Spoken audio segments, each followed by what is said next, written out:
శుక్లాం బ్రహ్మ విచారసార పరమామాద్యాం జగద్వ్యాపినీం వీణా పుస్తకధారిణీం అభయదాం జాడ్యాంధకారాపహాం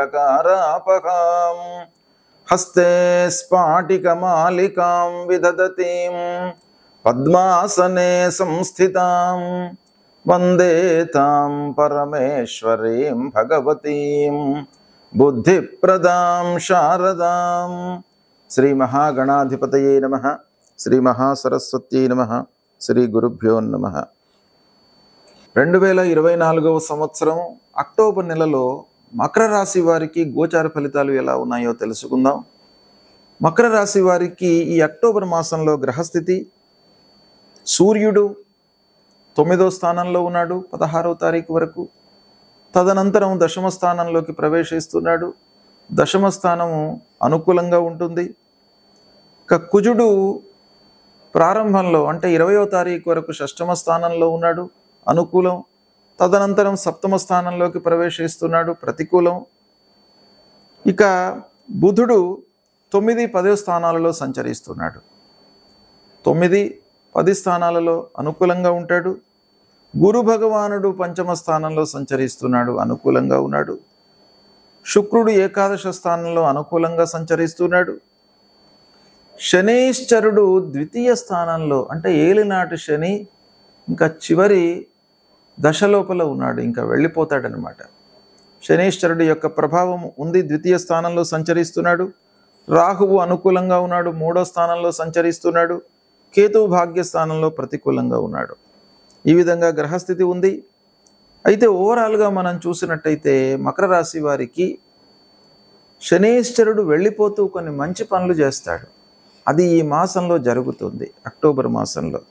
మిగతా గ్రహాలన్నీ కూడాను అనుకూలంగా ఉన్నాయి కాబట్టి అనుకూల శాతమే ఎక్కువగా కనబడుతుంది. ఈ మాసంలో ఫలితాలు మీకు అనుకూలంగానే ఉంటాయి. అయితే మీరు ఒకటి చేయవలసినటువంటి కర్తవ్యం ఏంటంటే ఖర్చులను నియంత్రించుకోవాలి. ఖర్చులను నియంత్రించుకుంటే మీకు పనులు కలిసి వస్తాయి. పిల్లల విషయంలో మంచి నిర్ణయాలు తీసుకుంటారు. వాళ్ళ చదువు, ఉద్యోగము, పెళ్ళి, వ్యవహారము వీటన్నిటి విషయం లోపల కూడాను మీరు మంచి నిర్ణయాలు తీసుకొని వారిని ఒక ఉన్నతమైనటువంటి స్థాయి లోపల నిలపడానికై అన్ని విధాలుగా మీరు ప్రయత్నాలు చేస్తారు.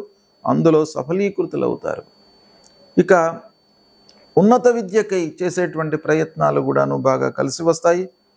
ఉద్యోగ ప్రయత్నంలో ఉన్నవారికి శుభ సమయము. ఉద్యోగం దొరుకుతుంది, ఉద్యోగంలో చేరుతారు.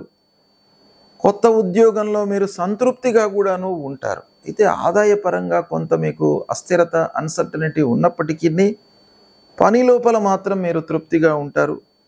అన్నదమ్ముల మధ్యన స్నేహపూర్వక వాతావరణం నెలకొంటుంది. కలిసి పనులు చేస్తారు. వ్యాపార లావాదేవీలు సంతృప్తిగా కొనసాగుతాయి. కోర్టు కేసులలో అనుకూలం. ఇంటి వాతావరణం సంతృప్తిగా ఉంటుంది. భార్యాపిల్లలతో సంతోషంగా గడుపుతారు. కావలసినటువంటి వస్తువులను, ఆభరణాలను కొనుగోలు చేస్తారు. ప్రయాణాలను వాయిదా వేసుకుంటారు.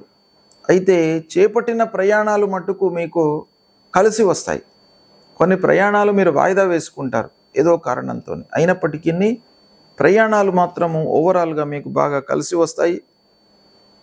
అనవసరమైన ఆలోచనలను పక్కన పెట్టి పనులను నిర్వర్తించడం మూలకంగా మీకు కొన్ని పనుల లోపల అనుకున్న దానికంటే కూడాను ఫలితం ఎక్కువ రేటు ఉండేటువంటి అవకాశాలు ఉన్నాయి. అయితే ఆర్థికపరమైనటువంటి సమస్యలు, ఇబ్బందులు కనబడుతున్నాయి. ప్రారంభంలో కొంత వృధా ఖర్చులు ఉన్నాయి. ఆరోగ్యాన్ని నిర్లక్ష్యం చేస్తారు.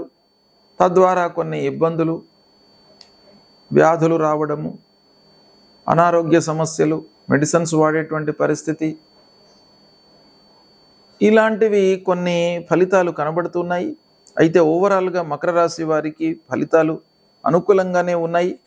అయితే ముఖ్యంగా 2వ స్థానంలో శనైశ్చరుడు, కేతువు 9వ స్థానంలో సంచరిస్తున్నాడు. ఈ 2 గ్రహాలకు పరిహారం చేసుకున్నట్టయితే మిగతా గ్రహాలు అన్నీ కూడాను అనుకూలంగా ఉన్నాయి. శనీశ్వరుడికి ఏం చేయాలి? నవగ్రహ దేవాలయానికి వెళ్ళండి. నవగ్రహ దేవాలయంలో శని భగవానుడి పైన నువ్వుల నూనెతో అభిషేకం చేయండి. నువ్వుల నూనె పోసి ఆ శనీశ్వరుడి దగ్గర నువ్వులు నైవేద్యంగా పెట్టండి. తర్వాత నల్ల వస్త్రము, నువ్వుల నూనె, నువ్వులు ఇవి దానం ఇవ్వండి. ఏలినాటి శని ఉన్నాడు గనక శనీశ్వరుడు 2వ స్థానంలో మీరు ఈ దానం చేసినట్టయితే ఆ శని యొక్క ప్రభావము, దుష్ప్రభావం తగ్గుతుంది. తర్వాత ఆంజనేయ స్వామిని కొలవండి. మీకు ఒకే దేవాలయంలో నవగ్రహాలు, ఆంజనేయ స్వామి ఉన్నట్టయితే ముందు నవగ్రహ దేవాలయానికి వెళ్ళి శనీశ్వరుడికి సంబంధించినటువంటి పూజాది కార్యక్రమాలు పూర్తి చేసుకొని కాళ్ళు గడుక్కున్న తర్వాత మీరు ఆంజనేయ స్వామి దేవాలయానికి వెళ్ళి ఆంజనేయ స్వామిని కొలవండి. అప్పుడు మీకు బాగా కలిసి వస్తుంది. అదేవిధంగా విఘ్నేశ్వరుణ్ణి పూజించండి.